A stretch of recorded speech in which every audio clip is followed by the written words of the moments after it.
¿Por qué estallan en llamas las resistencias? ¿Por qué hay tantos tipos diferentes? ¿Qué significan estas bandas y cómo funcionan realmente las resistencias?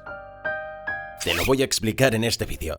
Incluso puedes comprar una taza o una sudadera con capucha para apoyar el canal. Enlaces abajo, junto con los enlaces a nuestro patrocinador PCBWay, que ofrece de todo, desde placas de circuitos, impresión 3D, mecanizado CNC, moldeo por inyección e incluso fabricación en láminas de metal. Échales un vistazo. Enlaces abajo. Las resistencias tienen un aspecto parecido a este y están disponibles en muchas formas y tamaños. Se representan con símbolos como estos en los diagramas de ingeniería. Si tomamos este LED y lo conectamos a una batería de 9 voltios, se destruirá instantáneamente. Dentro del LED hay un cable fino y la batería tratará de empujar tantos electrones a través de este cable que se romperá. Así que usamos una resistencia para reducir esta corriente de electrones. La resistencia está extrayendo energía del circuito para proteger el LED, literalmente convierte la energía eléctrica en calor para extraerla. Las resistencias dificultan el paso de los electrones, por lo tanto aportan resistencia a un circuito. La resistencia es una medición de la facilidad con la que los electrones pueden fluir a través de un material y la medimos en unidades de ohms. Mucha gente piensa erróneamente que la resistencia actúa como un reductor de velocidad, frenando los electrones solo momentáneamente, pero actúa más bien como un embotellamiento, restringiendo la cantidad de electrones que pueden fluir. La velocidad de los electrones sigue siendo la misma. Imagínate el agua fluyendo por una tubería. Es muy fácil que fluya, pero si la bloqueamos parcialmente, le añadimos resistencia, el agua choca y le resulta más difícil fluir, además de que se produce una caída de presión a través de la restricción. Lo mismo ocurre con la electricidad. Los electrones pueden fluir fácilmente a través de un cable, pero si añadimos una resistencia, los electrones chocarán y será más difícil que fluyan, por lo que la corriente será limitada. También se produce una caída de voltaje a través de la resistencia. Estas colisiones convierten la energía cinética en calor y por eso las resistencias se calientan. La mayoría de ustedes reconocerán estos tipos de resistencias: la resistencia de película metálica, la resistencia de película de carbono o la resistencia compuesta de carbono. Más adelante explicaré cómo funcionan e incluso puedes intentar hacer algunos circuitos tú mismo. Todas ellas son de tipo orificio pasante que podemos conectar a placas de prototipos o soldar a placas de circuitos impresos. Los circuitos impresos suelen etiquetar los componentes para que podamos identificar su posición. Podemos comprarlas al por mayor muy baratas, lo que es perfecto para aprender electrónica y cometer errores. Te dejo abajo un enlace donde comprarlas. Estas tienen una resistencia fija y en un lado de la resistencia tenemos estas bandas de colores que indican el valor de la resistencia. Te mostraré cómo leerlo más adelante en el vídeo. También encontramos de tipo SMD o de montaje superficial, que se utilizan para placas de circuitos compactas. Se sueldan directamente en los pads metálicos de una placa de circuito. Podemos utilizar un soldador o pasta de soldar, pero algunos son tan pequeños que requieren una máquina especializada. Tienen una resistencia fija y en la parte superior hay un número que indica el valor de la resistencia. Más adelante te enseñaré a leerlo. Todas ellas tienen valores de resistencia fijos, pero también podemos tener tipos de resistencia variables. Encontramos versiones ajustables manualmente, como los potenciómetros y los reóstatos, que podemos ajustar mediante el selector. Algunos son muy pequeños y se utilizan para calibrar circuitos. Luego tenemos las versiones automáticas como los termistores, las resistencias dependientes de la luz, los varistores, etc. Todas estas resistencias tienen un valor máximo de resistencia, voltaje y potencia. Las resistencias generan calor y en un momento dado no son capaces de disipar el calor suficiente. La temperatura aumenta tanto que la capa protectora se incendia y la resistencia se destruye. Pero tengo una pregunta para ti. ¿Debería colocarse una resistencia antes o después de este LED? Dímelo en la sección de comentarios y te daré la respuesta más adelante al final del vídeo. Veamos cómo funcionan las diferentes resistencias y su construcción. Las resistencias compuestas de carbono se fabrican mezclando un material conductor, como el carbono o el grafito, con un polvo aislante, como la arcilla. Se forma así un núcleo sólido y se colocan conectores metálicos en cada extremo. Todo ello se encierra en una carcasa aislante. Los electrones fluyen a través del núcleo sólido. Si miramos dentro de una, podemos ver que hay un núcleo sólido con los conectores metálicos en cada extremo y luego la carcasa aislante. Hoy en día ya no se utilizan porque las resistencias modernas tienen mejor rendimiento, estabilidad y duran mucho más. Las resistencias de película de carbono son muy comunes y también muy baratas de producir. Constan de un núcleo cerámico recubierto de una fina capa de carbono. Los conectores metálicos se fijan con tapas y todo ello se cubre con una carcasa aislante. Para controlar el valor de la resistencia, se corta una ranura helicoidal en la capa de carbono. Esto crea una trayectoria estrecha para los electrones y cambiando el ángulo del corte helicoidal podemos aumentar la longitud de la trayectoria y también reducir su anchura, con lo que aumenta la resistencia. Observando estos ejemplos, podemos ver claramente que la resistencia de 1 ohm tiene una ranura corta y una trayectoria ancha. La de 1 kiloohm tiene casi 3 rotaciones y la trayectoria es mucho más fina, y la resistencia de 1 megaohm tiene casi 5 rotaciones y la trayectoria es muy fina, por lo que la resistencia es muy alta. Las hay de diferentes tamaños. Cuanto mayor sea la resistencia, más calor podrá disipar gracias a su mayor superficie. Por lo tanto, cuanto mayor sea la resistencia, mayor será la potencia nominal. En estas resistencias solemos encontrar 4 bandas que indican el valor de la resistencia. El propio empaque suele indicarnos la resistencia, o podemos medirla rápidamente con un multímetro. Sin embargo, a veces necesitamos buscar los valores utilizando esta tabla. Tenemos 2 dígitos, un multiplicador y una banda de tolerancia. La banda de tolerancia está separada de las otras bandas. Empezamos con la banda 1, que es marrón, así que esto es 1. La segunda banda es negra, que es 0. La tercera banda es el multiplicador, que es marrón, así que esto es 10, por lo tanto 1 y 0 son 10. Multiplicado por 10 nos da 100 ohms y la banda final es la tolerancia. Esta es dorada, así que es más o menos 5%, lo que significa que podría ser tan bajo como 95 ohms o tan alto como 105. Cuando mido esto con un multímetro, podemos ver que está indicando 98,2 ohms. Bien, ¿puedes calcular tú mismo la resistencia de esta? Dímelo en la sección de comentarios y te daré la respuesta al final. Las resistencias de película metálica son muy comunes. Constan de un núcleo cerámico recubierto de una fina capa de metal. Los conectores eléctricos se fijan con tapas y todo ello se cubre con una capa protectora. La capa metálica tiene una ranura helicoidal para aumentar la resistencia. Esto aumenta la longitud de la trayectoria y reduce el grosor, lo que dificulta el paso de los electrones sin colisionar. La resistencia aumenta. Podemos ver que esta resistencia de 10 ohms tiene un paso muy ancho y corto, por lo que la resistencia es baja.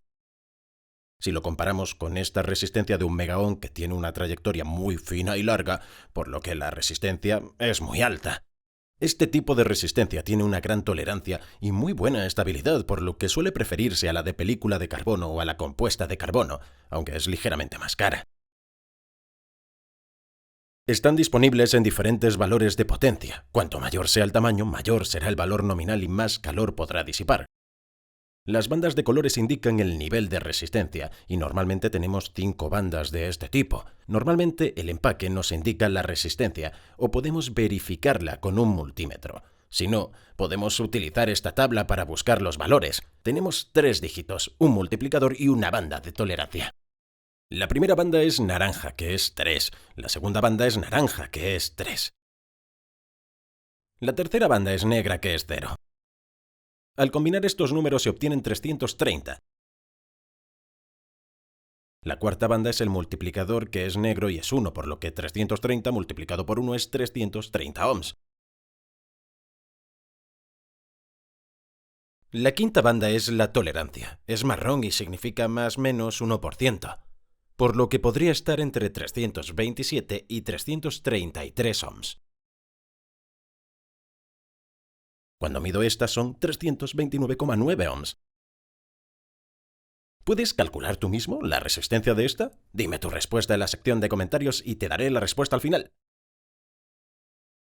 Las resistencias bobinadas tienen distintos diseños, ofrecen potencias y corrientes muy elevadas. Como puede ver, son muy básicas, solo un alambre enrollado alrededor de un núcleo cerámico y recubierto con una fina capa de aislamiento. El grosor, la longitud y el material utilizado determinan la resistencia. Esta tiene una potencia nominal de 50 vatios y 2 ohms.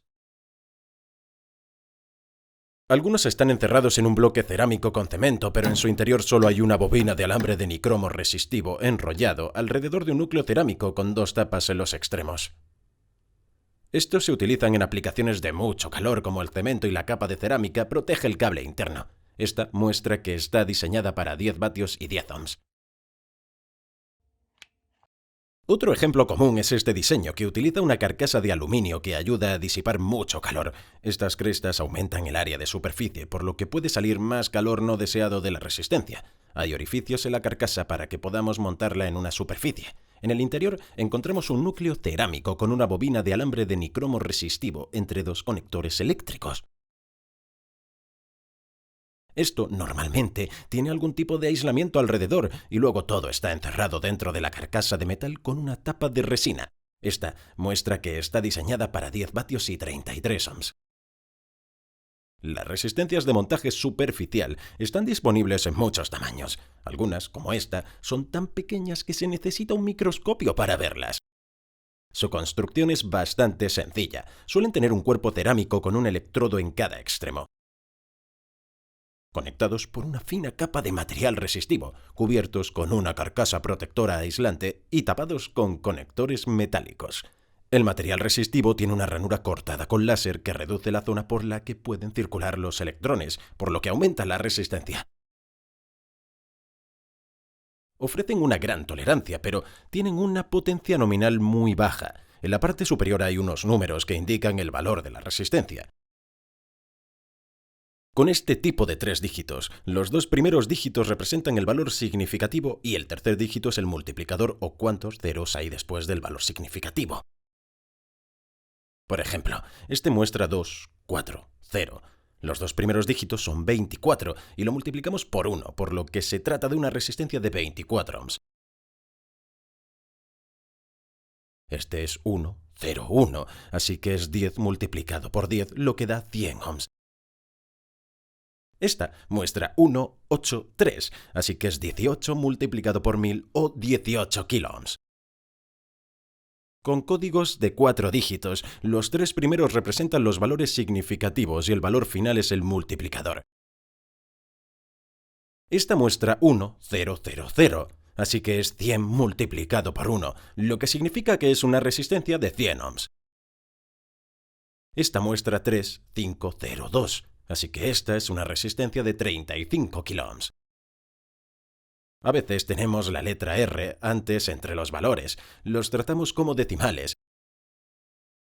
Así que esta resistencia R56 es 0,56 ohms. Esta resistencia 47R5 es 47,5 ohms.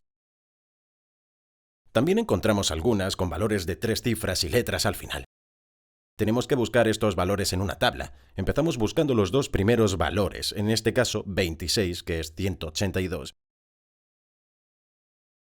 Y luego buscamos la letra, que es C, y que significa multiplicar por 100. Por lo que esta resistencia es de 18.200 ohms. Esta muestra 60Z. Así que buscamos 60, que es igual a 412, y Z significa multiplicar 0,001, así que nos da 0,412 ohms. Los potenciómetros tienen un selector que nos permite cambiar la resistencia.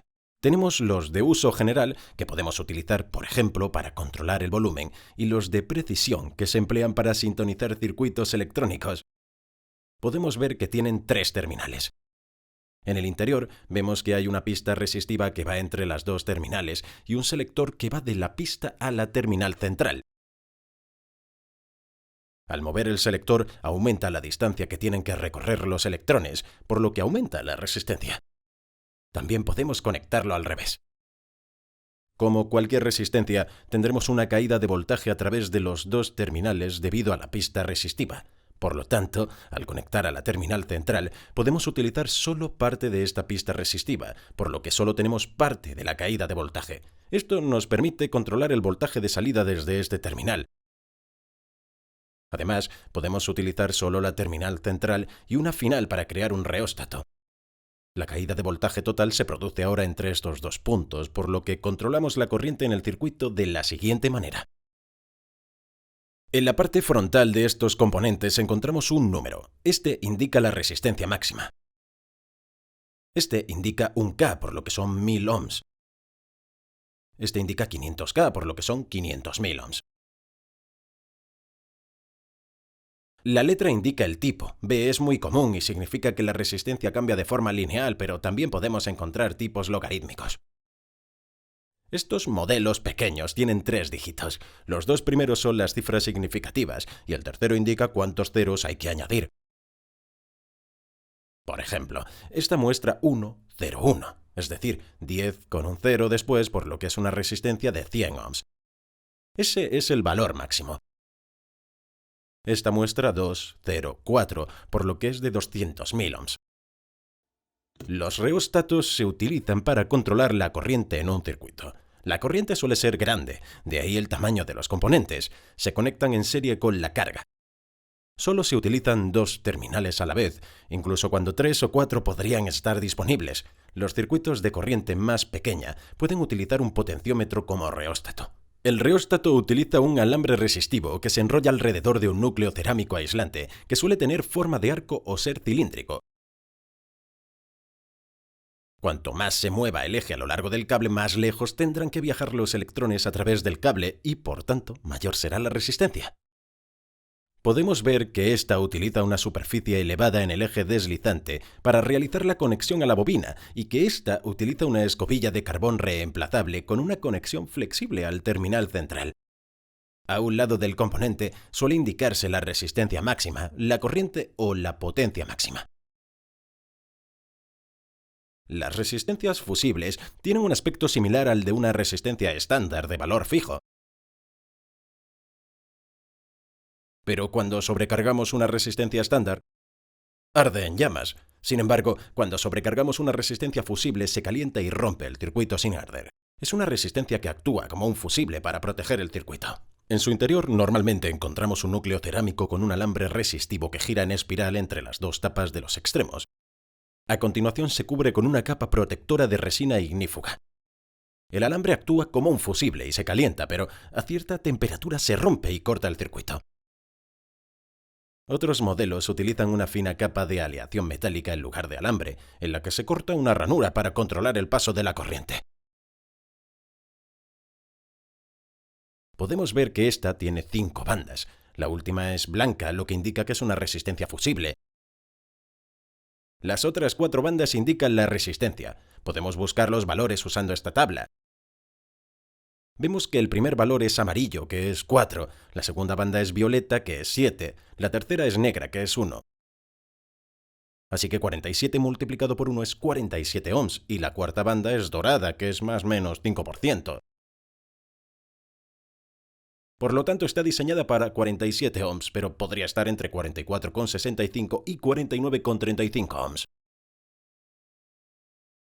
Los varistores son resistencias variables, aunque no podemos controlarlos como un potenciómetro. En su lugar, controlan automáticamente su propia resistencia en función del voltaje al que están expuestos. Su aspecto es muy similar al de un capacitor cerámico, pero actúa ligeramente como un diodo Schottky.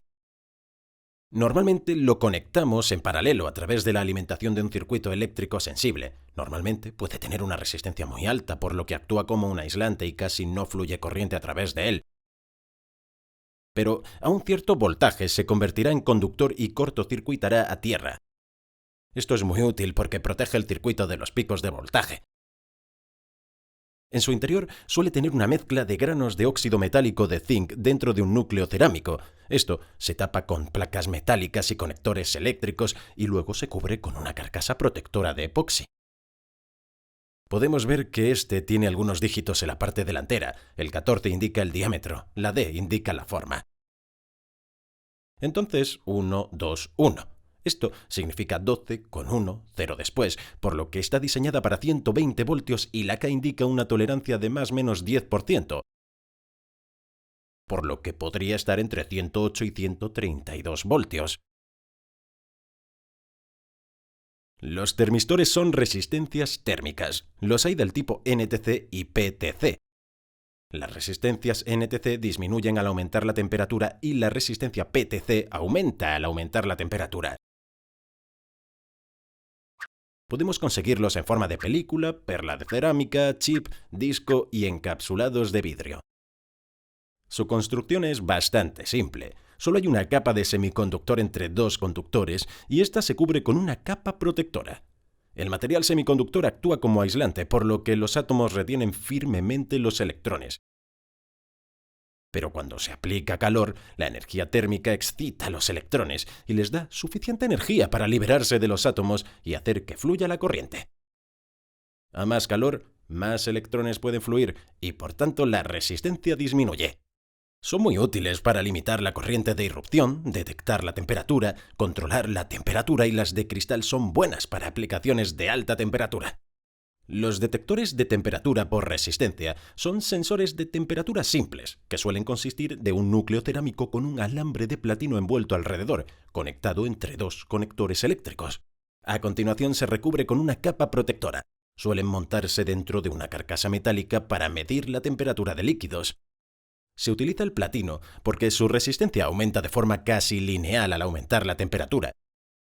Esto facilita mucho los cálculos. Cuando el alambre se calienta, la resistencia aumenta. Esto se debe a que los átomos del interior se excitan y se mueven. Esto dificulta el paso de los electrones sin colisionar, por lo que la resistencia aumenta al aumentar la temperatura.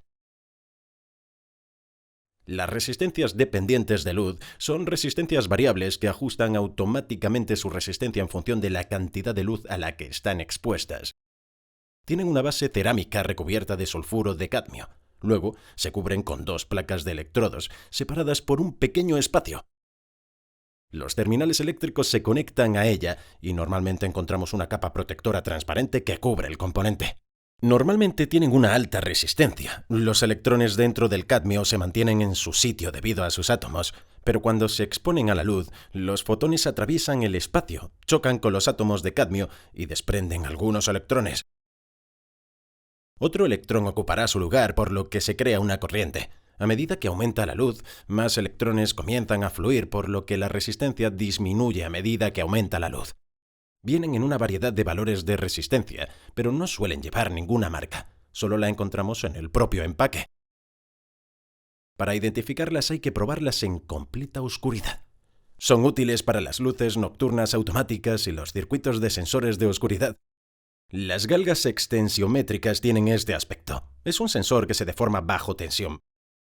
Podemos ver que hay una capa de aislamiento y una fina capa de lámina conductora que forma un circuito en cuadrícula que permite el paso de la electricidad. En reposo podemos ver que la galga extensiométrica tiene una cierta resistencia, pero si la deformamos de esta manera, la resistencia aumenta, y si la deformamos de esta manera, disminuye. Eso es porque el material se estira y se contrae, así que la longitud y la anchura del conductor están cambiando en proporciones muy pequeñas. Los alambres más largos y delgados tienen más resistencia que los más cortos y gruesos. Suelen utilizarse los circuitos de puentes de Wheatstone para medir la presión, como en un presostato electrónico. No te olvides de echarle un vistazo a PCBWay para todas tus necesidades de impresión 3D, mecanizado CNC, moldeo por inyección e incluso fabricación con láminas de metal. Tengo un enlace para ti en la descripción. Toma una batería de 9 voltios y utilizando una placa de pruebas, inserta una resistencia de 1 kΩ y luego conecta la batería. Los electrones fluyen desde la batería y a través de la resistencia. Deberíamos ver una corriente de unos 0,009 amperios. Podemos calcularlo así. Esto nos da una disipación de potencia de 0,081 vatios. Esta es una resistencia de 0,5 vatios. Funcionará bien y genera un poco de calor. Pero si conectamos una resistencia de 10 ohms, se incendiará. Esto se debe a que la corriente es ahora de unos 0,9 amperios, por lo que la potencia es de unos 8 vatios. Esta resistencia solo puede soportar 0,5, por lo que se sobrecalienta rápidamente y se incendiará. Así podemos ver que cuanto mayor sea la resistencia, menor será la corriente. Si conectamos un LED rojo con una resistencia de 470 ohms a la batería de 9 voltios, el LED brilla intensamente. No importa si colocamos la resistencia antes o después del LED, será lo mismo. La corriente es de unos 0,15 amperios, el LED está consumiendo aproximadamente 2 voltios y la resistencia está consumiendo otros 7. La potencia disipada es de unos 0,1 vatios. Si utilizamos una resistencia de 10 kiloohms, el LED es muy tenue. La corriente es de unos 0,0007 amperios. Pero seguimos teniendo una caída de voltaje de 2 voltios en el LED y de 7 en la resistencia. La resistencia solo limita el flujo de electrones. Si conectamos el LED con una resistencia de 470 ohms y luego los conectamos a la terminal central de un potenciómetro de 1 kiloohm, ahora podemos atenuar el LED. Esto actúa como un reóstato, limitando la corriente. Con el selector hacia la izquierda, el LED está en su punto más brillante, casi no hay caída de voltaje sobre el potenciómetro. La resistencia tiene alrededor de 7 voltios y el LED tiene aproximadamente 2. La corriente es de alrededor de 0,015 amperios. Con el selector hacia la derecha, el LED se atenúa. La corriente es de unos 0,005 amperios. Tenemos una caída de voltaje de 1,9 voltios en el LED, 2,2 en la resistencia y 4,9 voltios en el potenciómetro. Así que podemos variar la resistencia para controlar la corriente en el circuito. Sabemos que hay una caída de voltaje en una resistencia. Si tenemos dos resistencias del mismo tamaño en serie, la caída de voltaje será la misma en cada una de ellas. Por lo tanto, si medimos entre la resistencia y tierra, tendremos la mitad del voltaje y habremos creado un divisor de voltaje. Por ambos circula la misma corriente, pero la caída de voltaje y la disipación de potencia son diferentes. Se está dividiendo. Si cambiamos la primera resistencia por una de 470 ohms, tendremos 6,1 voltio. Si cambiamos estas, entonces solo tenemos 2,9, así que podemos controlar el voltaje de salida controlando los valores de las resistencias. O podríamos usar un potenciómetro. El selector nos permite utilizar solo una parte de la resistencia, por lo que tenemos solo una parte de la caída de voltaje. También podemos crear un divisor de corriente colocando resistencias en paralelo. Una sola resistencia de 470 ohms dejará pasar 0,019 amperios. Si añadimos una segunda en paralelo, también pasaría 0,019. Los trayectos entonces se combinan, por lo que la corriente total sería de alrededor de 0,38 amperios. Así que podríamos utilizar una resistencia de 235 ohms o dos resistencias de 470 en paralelo. La corriente y la potencia totales son las mismas, pero en paralelo la corriente y la potencia se comparten. Bien, para responder a las preguntas, la resistencia puede colocarse antes o después del LED, no habrá ninguna diferencia. La resistencia de película de carbono tiene un valor nominal de 1 megaohm y la resistencia de película metálica tiene un valor nominal de 22 kiloohms. Échale un vistazo a uno de estos vídeos para seguir aprendiendo ingeniería electrónica y te espero en la próxima lección. No te olvides de seguirnos en Facebook, Twitter, LinkedIn, Instagram y en theengineeringmindset.com.